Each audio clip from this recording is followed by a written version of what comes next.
I could say that I've been blessed to be here today and to thank you, because 3 years ago I was in a very difficult situation. And by reading one of your books, I was able to help myself and be now here in this place. And So the vibration of the book and your willingness to participate within it activated a resonance of well-being within you that brought about the soothing. Isn't that nice to know? Yes. In other words, it's always there for you. Yes. So on my way to become a practitioner of science of mind, I've been sifting so many books. And my years of experience as a healer before in a Catholic upbringing, I've been asking myself, what would be the best way to get to a higher level of consciousness to help others? What is a higher level of consciousness anyway? What does that mean in terms of what we're talking about here? What does a higher level of consciousness mean? Less resistance. Yes, exactly. You can hold a cork under the water, but when you let go of it, it's going to bob back up, and that's the high level of consciousness. So when you stop practicing the thoughts that hold you away from your buoyancy, you bob. Okay. Now, I understand completely, and I agree with that. And the question that brought me here was having an example as Jesus Christ of having this ministry in which he was able to cure every disease and illness. Really? Now, do you know that? Because we don't know that, and we know everything. Okay. Are you saying that there was never a person in so much resistance that the knowing of that one was not able to dissuade it? I'm not understanding. Jesus said, after one healing, it is your faith that has made you whole. Yes. In other words, he was not willing to take credit for what happened. Yes, and which is what we just said to you. Holding the vibration, but it is you moving into the vicinity of it. In other words, we promise you that this man that you hold in this very high position, and we do not quarrel with how you feel about him at all. We're just saying he was not asserting power into anyone's experience. Yes, he I understand that. Utilizing the laws of the universe in the same way that we're asking you to do it. Holding the vision from inside the vortex, and then there is a greater probability of bringing someone into vibrational accord with their own well-being. But we were just jumping on you a bit about your words. He was able to heal everyone, because there were vibrational holdouts for him as well. Yes, I understand. I understand that everyone has hope. Do you know why we're after that? Do you know why we jumped in the middle of that? Yes. Because when you hold someone up as a comparison about your work, and your view of them is full of flawed premises, then you shoot your own evolution in the foot. Oh, okay. So if you understand the laws of the universe as they are, and that he was not apart from them as is no one, and you work within the laws, consciously understanding them, then your successes will make sense to you, you see. Okay.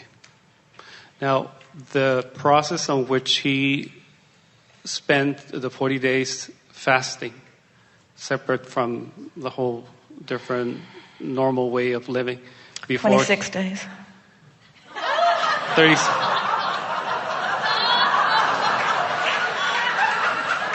Whatever amount of time he spent. Is this process of the fasting process enable him to become... Whatever it takes you to distract yourself from resistance, go for it. Okay. In other words, it's hard to go into the vortex if you live in a village where they make fun of you when you meditate. We're just saying. Yes. Yes. Now, If you don't try to make literal sense out of things like that, and instead you use your own experience of alignment or not in the moment, you'll find your own power as he did. Okay. Now, jumping to another question that I have. Do you understand the context in which we're playing this game with you? In other Yes. words, can you feel how we acknowledge the power of your being in as supreme a way as we acknowledge the power of the being of the one that you know as Jesus?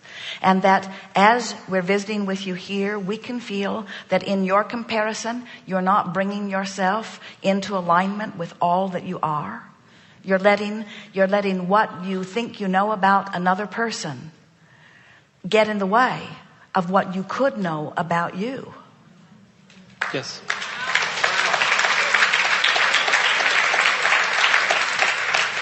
And I agree with you, because I think I have a lot of false premises because the way I was raised and all the beliefs and the biggest false premise that has come out of that whole wonderful movement is that he was something more special than you. Yes. And that you need him somehow in order to be all that you are. Mm-hmm. And he stands now as this eternal being, knowing what he knows, expressing it in another way, wanting you all to let go of what that was and live with what you now are a vibrational match to.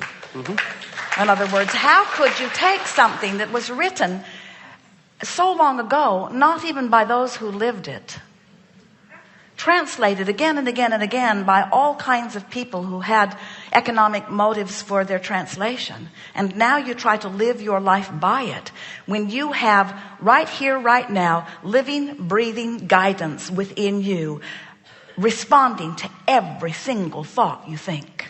Yes. That's guidance. Mm-hmm. Yes.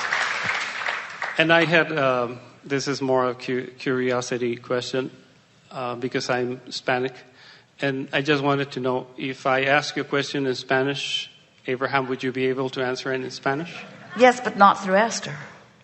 Okay. In other words, it doesn't matter what you express, we're receiving it vibrationally. A friend of Esther's did that some years ago, and it was unsettling to Esther and sort of brought her out of trance. Mm-hmm. But when she came out of trance, Josie said, well, Abraham did answer my question, but if you're wanting to understand if we are vibrationally communicating, mostly the answer is yes. You are receiving far more on a vibrational level, even as you sit in this room, than you are verbally or auditorily. Mm-hmm. Yes, the question is because in some way I would like to see someone channeling for the Hispanic community in the future. That was my reason.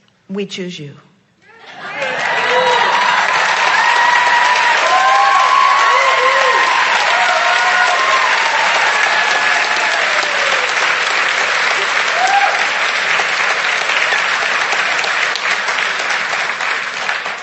But don't go to the desert.